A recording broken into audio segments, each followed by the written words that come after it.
We need that for your sister's Maldives trip, my mother hissed after stealing $25,000 from my card.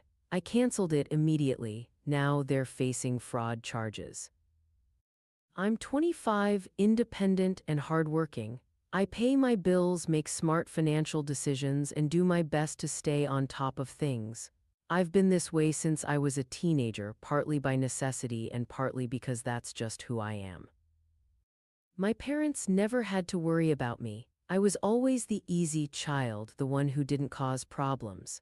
I got good grades without being reminded, worked part-time jobs throughout high school, paid for my own car insurance, and even contributed to household expenses when money was tight. Then there's my sister, Emily, who's 21. She's spoiled, entitled, and has never had to work for anything in her life. Our parents have always treated her like she could do no wrong, and I've always been the responsible one, the one who gets overlooked and taken for granted. This dynamic started early. When we were kids, Emily would throw tantrums if she didn't get what she wanted, while I learned quickly that the path of least resistance was to just be agreeable. By the time I was 10, the pattern was set. Emily got new clothes, the latest toys, and constant attention. I got practical gifts, praise only when I achieved something significant, and was often told to be the bigger person when conflicts arose between us. High school only amplified the differences in how we were treated. When I needed a laptop for schoolwork, I saved up for months working at a local grocery store. When Emily wanted the same laptop 2 years later, not for schoolwork, but because it was cute, our parents bought it without hesitation. By college, I was completely self-sufficient. I worked 2 jobs while maintaining a 3.8 GPA, paid my own tuition through scholarships and student loans, and even sent money home occasionally when my parents hinted they were struggling. Meanwhile, Emily dropped out after 1 semester because college wasn't her thing, but our parents didn't bat an eye. Instead, they let her live at home rent-free while she found herself. She cycled through minimum wage jobs, never lasting more than a few months at any of them, but always had the latest iPhone and designer clothes. 2 years ago, when my parents' car was about to be repossessed, I stepped in. They called me crying, saying they couldn't make the payments and needed help.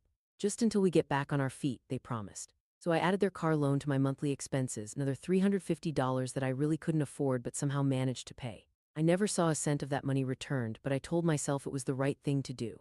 Family helps family, right? But this time, they went too far. I never expected the bombshell that came one day when I checked my credit card statement. What I found left me reeling and questioning everything I thought I knew about my family. It all started with a routine check of my credit card balance one morning. I rarely used the card, so I expected to see a small amount on the statement.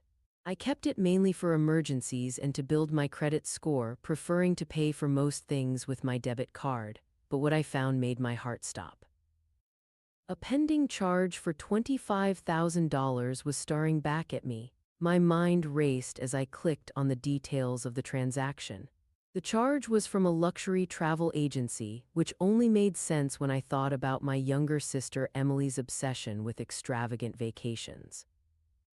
Emily had been posting on Instagram for weeks about her dream trip to the Maldives, overwater bungalows, private butlers, seaplane transfers, the works. I'd rolled my eyes at her posts, knowing there was no way she could afford such an extravagant trip on her meager and inconsistent income. I'd assumed she was just daydreaming the way she often did about things she couldn't have.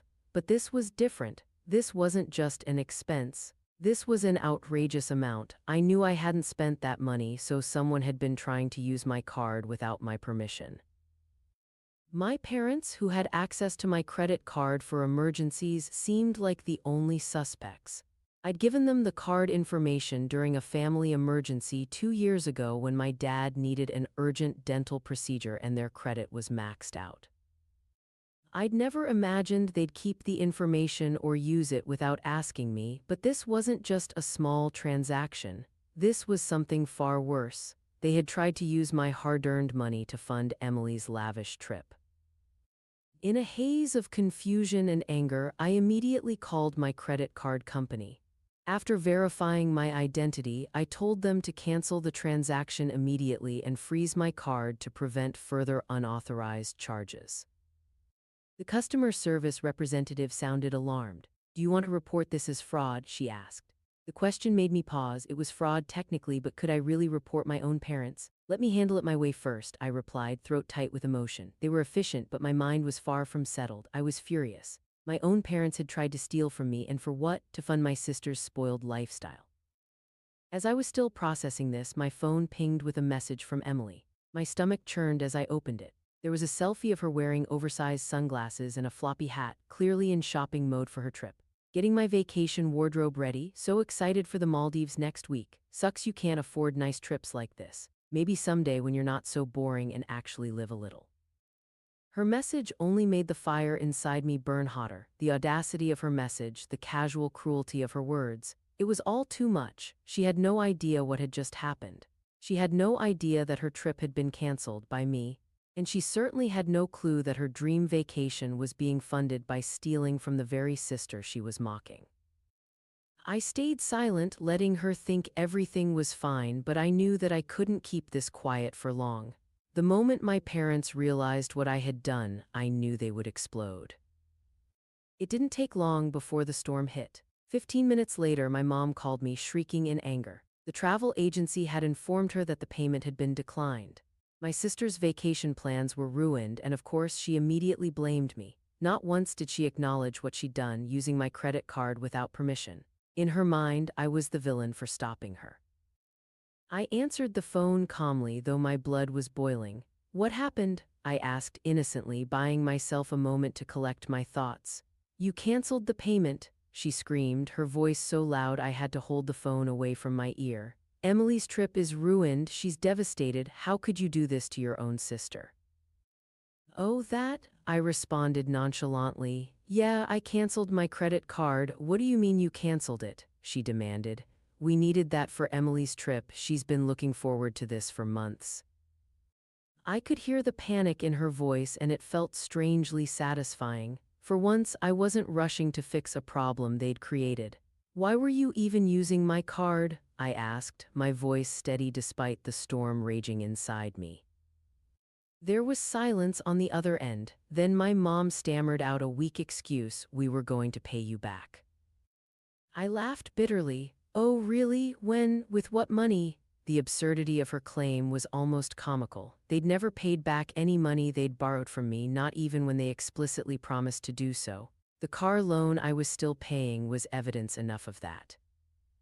Then came the guilt trip, the manipulation that I was so used to. "We did this for Emily. She deserves this trip. You know how hard she's had it lately."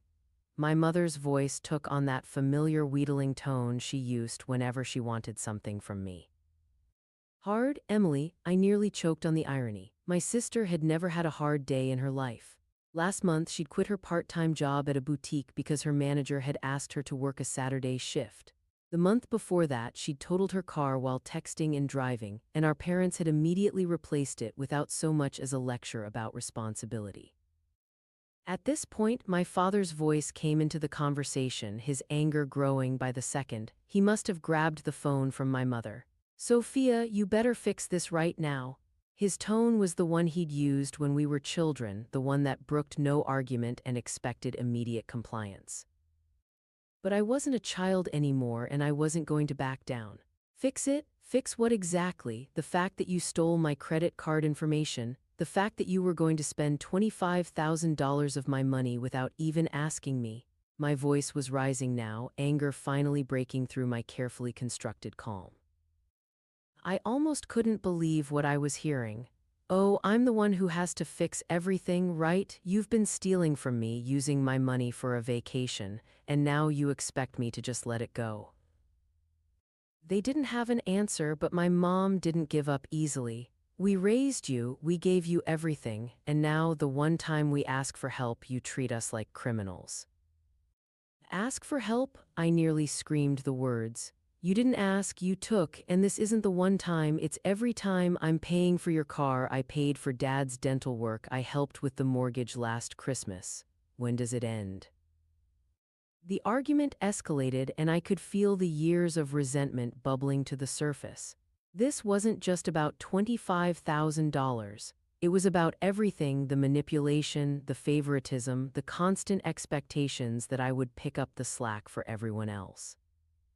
"That's not fair," my mother protested weakly. "We've always treated you girls equally." "Equally?" I was shouting now. "When have you ever treated us equally? Name one time, Mom, just one." The silence on the other end of the line was deafening. They couldn't name a single instance because there wasn't one. In their minds, they probably had convinced themselves they were fair parents, but reality told a different story. But I was done being the responsible one, done being taken advantage of, done being the family ATM while my sister got all the love, attention, and support. I hung up on them and immediately took action. I canceled the car loan payments I had been making for my parents, payments I'd been covering because they claimed they couldn't afford it. I wasn't going to let them use me any longer. I was cutting them off. Update 1. I didn't realize just how determined they were to make me pay for standing up to them until the next day, when my phone started ringing with calls from various family members and even a few mutual friends. My cousin texted asking why I was being so cruel to my sister. My uncle called to lecture me about family loyalty. A childhood friend messaged asking if I was okay because she'd heard I was having some kind of breakdown. They had started a full-scale smear campaign against me. My mother had apparently been busy calling everyone we knew, spinning a tale of her ungrateful, mentally unstable daughter who was cruelly sabotaging her poor sister out of jealousy. According to the story making the rounds, I had promised to help pay for Emily's trip as a graduation gift, then vindictively pulled the money at the last minute because I was envious of her happiness. It was breathtaking in its audacity and completely false, but people were believing it. Even people who had known me for years were suddenly looking at me differently, questioning my character based on my mother's lies. The manipulation didn't stop there. My parents took to social media, with my mother posting a tearful status about how heartbroken she was that family relationships can fall apart so suddenly. She didn't mention me by name, but everyone knew who she was talking about. The comments were filled with sympathy for her and outrage on Emily's behalf. Emily, not to be outdone, posted a long rant about toxic people who pretend to care about you but then stab you in the back. She included vague references to mental health issues and implied that I was unstable and dangerous. She even went so far as to suggest that she was afraid of what I might do next. It was character assassination, pure and simple, and it was working. People I had considered friends were suddenly distant. Family members who had always been neutral in our disputes were taking sides, and not mine. The narrative was spreading like wildfire, and I was being painted as the villain in a story where I was actually the victim. That evening, I sat in my apartment, surrounded by screenshots of their messages, social media posts, and notes from the calls I'd received. Their manipulation was more extensive and more damaging than I had ever anticipated. They weren't just trying to get money from me anymore, they were actively trying to destroy my reputation, my relationships. I realized I needed to protect myself legally. This wasn't just a family dispute anymore, it was defamation, potential workplace harassment, and attempted fraud with the credit card charge. I had ignored their behavior for too long, making excuses for them because they were family. But family doesn't try to destroy you when you refuse to be exploited. I made a decision that night, one that I knew would change everything. I decided to sue them. I didn't just want my money back, I also wanted justice served. I wanted a legal record of what they had done, something they couldn't twist or manipulate or deny. The next morning, I contacted a lawyer who specialized in family law and financial fraud. I explained the situation, the unauthorized credit card charge, the pattern of financial exploitation. Over the next week, I gathered evidence. I printed out bank statements showing the regular car payments I'd been making for my parents. I collected screenshots of every manipulative text message and social media post. I recorded statements from friends who had received calls from my mother spreading lies about me. The evidence painted a clear picture of a family that had emotionally and financially exploited me for years, and who were now engaged in a coordinated campaign to damage my reputation and livelihoods because I had dared to say no to them. My lawyer started preparing the lawsuit, and I braced myself for the storm that was coming. I knew that once my parents were served with legal papers, their manipulation would reach new heights. They would play the victim more aggressively than ever, portraying me as a monster who was attacking her own family. But for the first time, I didn't care what they said about me. I didn't care what lies they spread or who believed them. I had the truth on my side, documented and indisputable. I had evidence of their behavior, their manipulation, their attempts to damage me, and I had my own strength finally unleashed after years of suppression. The day the papers were served, my phone exploded with notifications. My mother had immediately taken to Facebook to post a tearful video about her mentally disturbed daughter who was breaking her heart. My father called me, yelling and threatening, until I blocked his number. Emily sent a barrage of hateful messages, each one more vicious than the last. But none of it touched me. I was done being their victim. I was done being manipulated, exploited, and gaslit. I was taking back control of my life, one legal document at a time. Update 2. The weeks leading up to our court date were intensely stressful. My lawyer filed a civil suit for the unauthorized use of my credit card, defamation, and emotional distress. We sought compensation for the attempted $25,000 charge, the car payments I'd been making for my parents, totaling over $8,400, and additional damages for their smear campaign. My parents hired their own attorney, an old friend of my father's who specialized in family law. He sent threatening letters claiming I was pursuing a frivolous lawsuit and warning of countersuits if I didn't drop the case. My lawyer assured me this was a standard intimidation tactic designed to make me back down. Meanwhile, my mother intensified her social media campaign, portraying herself as the victim of a vengeful daughter who was tearing the family apart with baseless legal threats. My sister joined in, posting tearful videos about being afraid of my unstable behavior. Former friends sent concerned messages, suggesting I seek therapy or expressing disappointment in my actions. The most painful blow came when my grandmother called, pleading with me to drop the lawsuit. She had always been neutral in family disputes, but now she was thoroughly convinced by my parents' version of events. The call left me hollow and briefly considered giving up the fight. During the discovery phase, my lawyer subpoenaed my parents' financial records, revealing shocking information.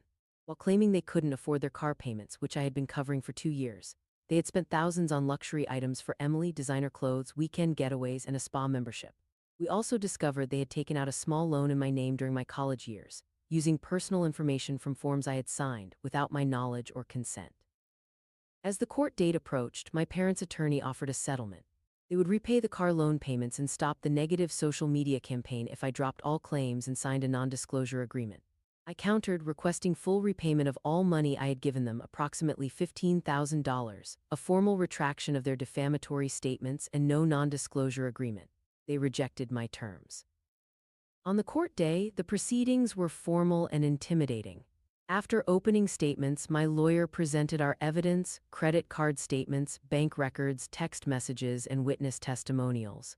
She showed screenshots of my mother's social media posts and played a recorded call where my father had threatened me. In their defense, my parents claimed I had verbally agreed to help pay for Emily's vacation as a graduation gift, and they had simply misunderstood the arrangement. Under cross-examination, however, my mother admitted they had never directly asked permission to use my credit card and hadn't apologized when confronted. During my testimony, I described the history of financial support I had provided and the shock of discovering the credit card charge.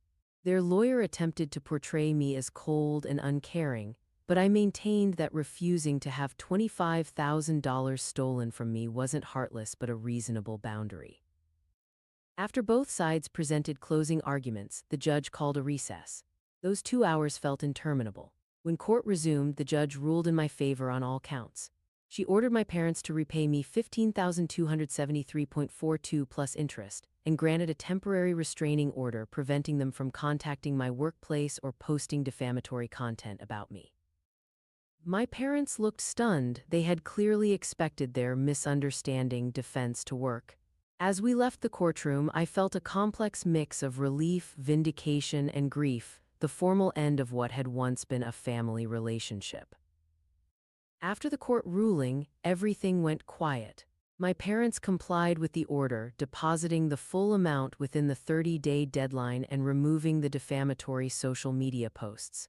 Initially, I kept expecting them to find some new way to contact me, to restart the cycle of manipulation and guilt. Then something surprising happened. I felt free. For the first time in years, I wasn't carrying the weight of my family's expectations on my shoulders. I wasn't worrying about my sister's tantrums or my parents' guilt trips. I didn't have to check my bank account anxiously, wondering if I had enough to cover both my expenses and whatever crisis they had created. I started focusing on my own life. I earned a promotion, started saving money, and put a deposit on a small condo, something I'd never thought possible while supporting my family. I began dating again after years of having no emotional energy for relationships. Most importantly, I began to heal. I found a therapist who specialized in family trauma, and through our sessions, I recognized the patterns of manipulation that had defined my relationships with my parents and sister. I learned that what I had experienced had a name, financial abuse, and that it was more common than I had realized. In the end, walking away wasn't about abandoning my family. It was about reclaiming my life and my future. I've never been more at peace than I am now, living authentically on my own terms, free from the cycles of manipulation and exploitation that had defined so much of my existence. Sometimes the family we're born into isn't the family we deserve. And sometimes the bravest thing we can do is to let go of toxic relationships, even when those relationships are with the people who are supposed to love us the most.